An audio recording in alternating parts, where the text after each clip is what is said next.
మాంగళ్యధారణ జరుగుతున్నది. అక్షంతలు అందుకున్నటువంటి వారు దగ్గరికి వచ్చి ఆ కలశం చేసేటప్పుడే మొక్కుకోండి. ఎవరైనా ఏ కులం వారైనా ఏ మతం వారైనా ఈశ్వరి హల్లా తేరే రామ్ సబ్కో సల్మత్ జై భగవాన్. హిందూ ముసల్మాన్ భాయ్ భాయ్ ఎవరైనా మొక్కవచ్చు. తల్లి కోరిక తీర్చేటువంటి అమ్మ పవిత్ర మాంగళ్య ధారణ జరుగుతున్నది. దంపతుల పేరు చెప్పు పుయ్యారు గారు. ఏమి చెప్పండి పెద్దబ్బాయి ఫస్ట్. కనుక ఈ మాంగళ్య ధారణ జరిగే సమయం ముందు మాంగళ్యాన్ని నమస్కరించుకోవాల్సిందిగా మరి మరి ప్రార్థన. ఏడుకొండలవాడ వెంకటరమణ గోవింద గోవింద.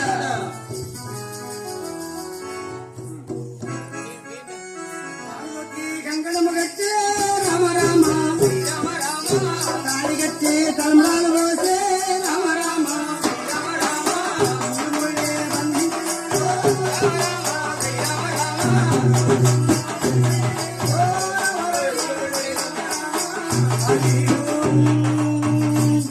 ఆనందమానంద మాయనే నాట్య పాతమ్మ కళ్ళే కూతో రాయనే.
మాంగళ్యం తంతురామేన మహాజీవన హేతు భద్రాయి సభగే సంజీవ శరదా